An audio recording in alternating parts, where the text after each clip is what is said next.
या घडीची सगळ्यात महत्त्वाची बातमी, भाजप उमेदवारांची दुसरी यादी जाहीर झाली आहे आणि बीडमधून पंकजा मुंडे यांना उमेदवारी जाहीर झालेली आहे। भाजप उमेदवारांची ही दुसरी यादी जाहीर आणि यामध्ये महाराष्ट्रातली नावं आपण पाहतोय। या घडीची महत्त्वाची बातमी, बीडमधून पंकजा मुंडे यांना उमेदवारी जाहीर झालेली आहे। पंकजा मुंडे यांनी गेले अनेक दिवस बीडमध्ये जोरदार काम करण्यास सुरुवात केलेली होती। काही दिवसांपूर्वी पंकजा मुंडेंचं जर आपण वक्तव्य पाहिलं तर मला मजबुरीनं नाही तर मजबूतीनं काम करायचंय असं पंकजा मुंडे म्हणालेल्या होत्या।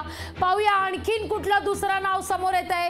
बीडमधून पंकजा मुंडेंना उमेदवारी जाहीर झालेली आहे, तर रक्षा खडसेंना सुद्धा उमेदवारी जाहीर झालेली आहे। नागपूरमधून नितीन गडकरींना उमेदवारी जाहीर करण्यात आलेली आहे। देवेंद्र फडणवीसांनी स्वतः वक्तव्य केलेलं होतं की महाराष्ट्रातली यादी जेव्हा जाहीर होईल तेव्हा पहिलं नाव नितीन गडकरींचं असेल आणि त्याचनुसार आता नागपूरमधून नितीन गडकरी यांना उमेदवारी देण्यात आलेली आहे, तर बीडमधून पंकजा मुंडे यांना लोकसभेच्या रिंगणात उतरवण्यात येणार आहे। पंकजा मुंडेंना उमेदवारी बीडमधून, तर रक्षा खडसे यांना देखील उमेदवारी देण्यात आलेली आहे। या घडीची सगळ्यात महत्त्वाची आपण बातमी पाहतोय, नागपूरमधून नितीन गडकरींना उमेदवारी का जाहीर केली नाही असा सवाल विरोधकांनी। सुधीर मुनगंटीवारांना चंद्रपूरमधून उमेदवारी जाहीर करण्यात आलेली आहे। काही दिवसांपूर्वी, अगदी 2 दिवसांपूर्वी मुनगंटीवार म्हणालेले होते की आपल्याला राज्यात काम करण्याची इच्छा आहे, मी स्वतः माझं तिकीट कापण्याचा प्रयत्न करतो असं देखील त्यांनी म्हटलेलं होतं।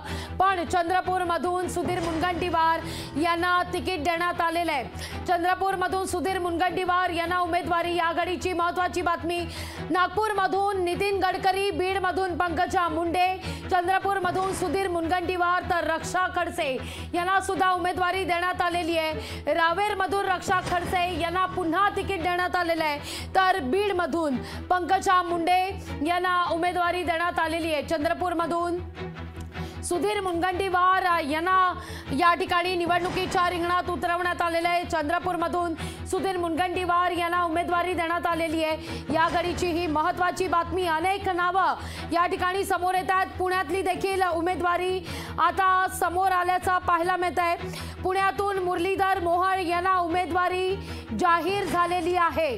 भाजपची मुरलीधर मोहोळ यांना उमेदवारी पुण्यातून भाजपकडून। अहमदनगरमधून सुजय विखे पाटलांना उमेदवारी जाहीर करण्यात आलेली आहे। भाजपच्या दुसऱ्या यादीत 20 जणांची नावं जाहीर करण्यात आलेली आहे। भाजप उमेदवारांची दुसरी यादी ही जाहीर झाल्याचं आपण पाहतोय।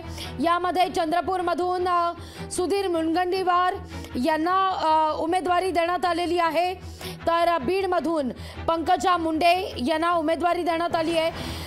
धुळेमधून सुभाष भामरे, डॉक्टर सुभाष रामराव भामरे यांना उमेदवारी देण्यात आलेली आहे। जळगावमधून स्मिता वाघ यांना उमेदवारी देण्यात आलेली आहे। रावेरमधून रक्षा निखिल खडसे, रक्षा खडसे यांना उमेदवारी देण्यात आलेली आहे। अकोल्यामधून अनुप धोत्रे यांना उमेदवारी देण्यात आलेली आहे।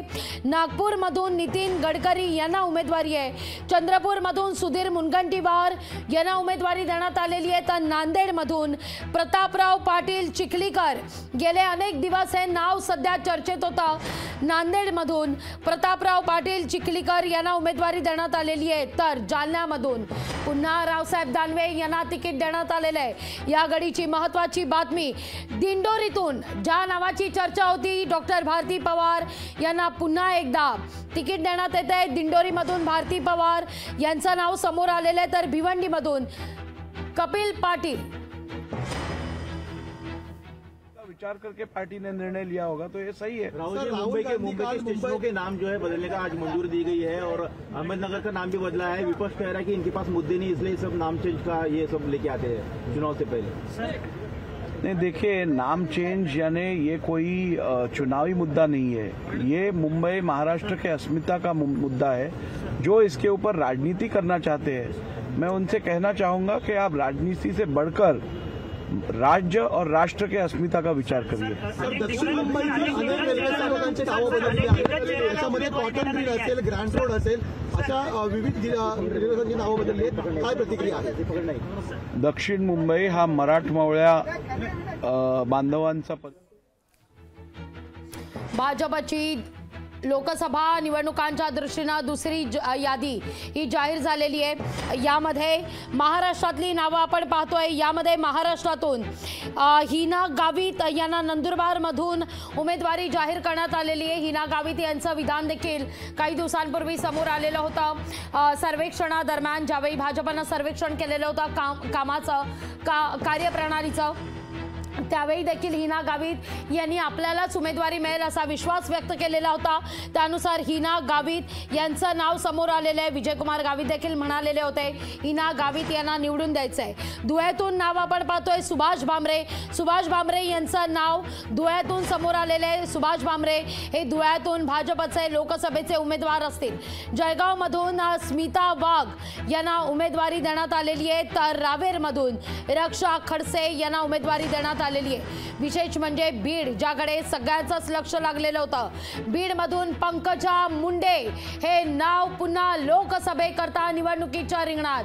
गेल्या अनेक दिवस खरं तर पंकजा मुंडे यांची अगदी विधान परिषदेची निवडणूक असू दे किंवा राज्यसभेची निवडणूक, वारंवार पंकजा मुंडे यांच्या नावाची चर्चा व्हायची, पण त्यानंतर मात्र पंकजा मुंडे यांचं नाव जाहीर होत नव्हतं। आता मात्र लोकसभा निवडणुकीकरता भाजपनं दुसरी यादी जाहीर केल्यानंतर बीडमधून पंकजा मुंडे यांना उमेदवारी देण्यात आलेली आहे। ही आपण नावं आणि अर्थात पाहतोय कोणाकोणाला उमेदवारी दिली आहे, तर पुण्यातून मुरलीधर मोहोळ, बीडमधून पंकजा मुंडे, नागपूरमधून नितीन गडकरी, तर रावेरमधून रक्षा खडसे यांना उमेदवारी देण्यात आलेली आहे। तर चंद्रपूरमधून सुधीर मुनगंटीवार यांना उमेदवारी देण्यात आलेली आहे। नांदेडमधून प्रताप पाटील चिखलीकर यांना उमेदवारी देण्यात आलेली आहे।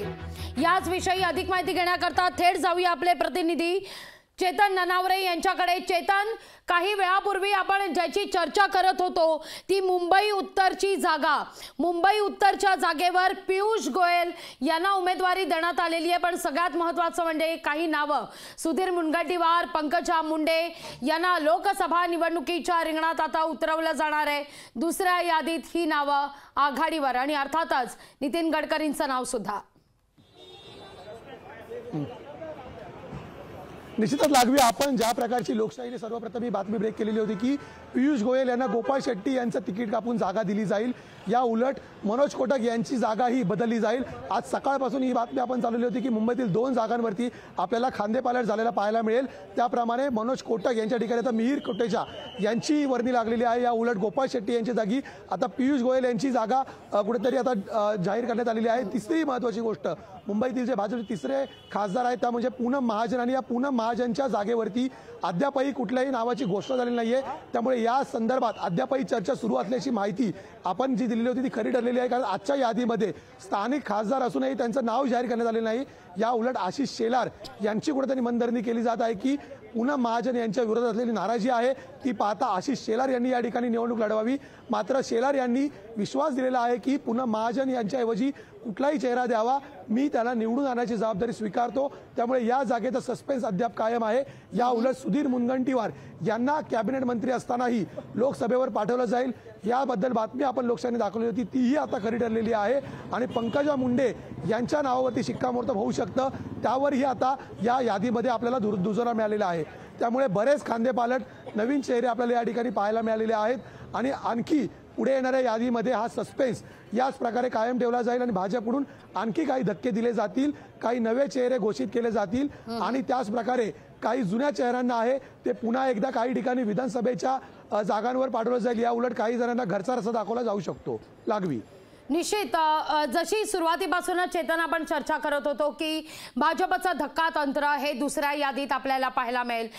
जेव्हा महाराष्ट्रासंदर्भात घोषणा करण्यात आली, सुधीर मुनगंटीवार यांचा आवर्जून या ठिकाणी उल्लेख करावासा वाटतो, कारण सुधीर मुनगंटीवार यांचं 2च दिवसांपूर्वी वक्तव्य समोर आलेलं होतं की मला राज्यात काम करायचं आहे, पण सुधीर मुनगंटीवार यांना चंद्रपूरमधून लोकसभा निवडणुकीच्या रिंगणात उतरवण्यात आलंय।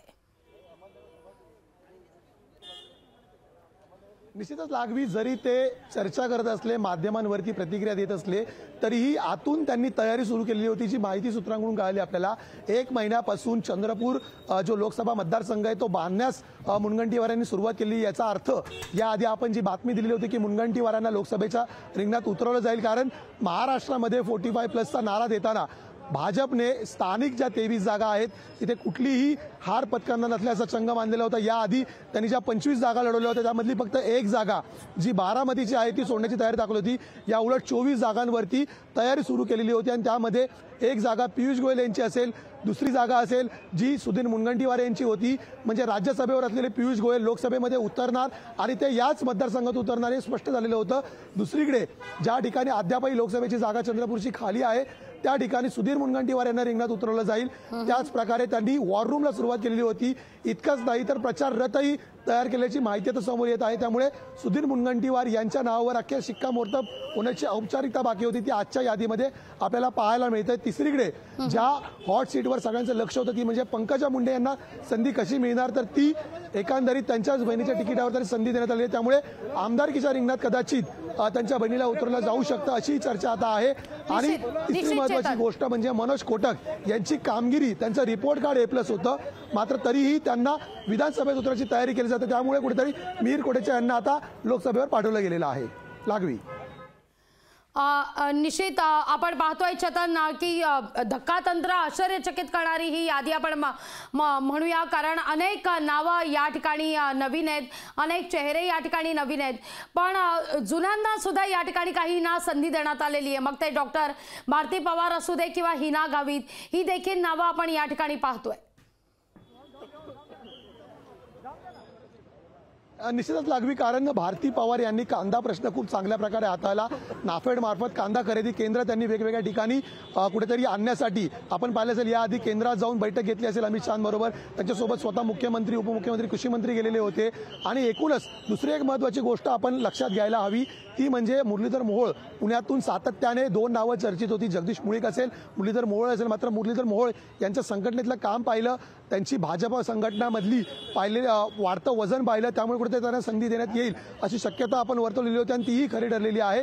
तिसरी महत्त्वाची गोष्ट, गिरीश महाजन यांना जळगावमधून चर्चा देईल संधी दिली अशी चर्चा रंगवली जात होती. मात्र गिरीश महाजन यांना कुठेही प्रकारे लोकसभेमध्ये पाठवलं जाणार नाही असं आपण शिक्कामोर्तब केलं होतं.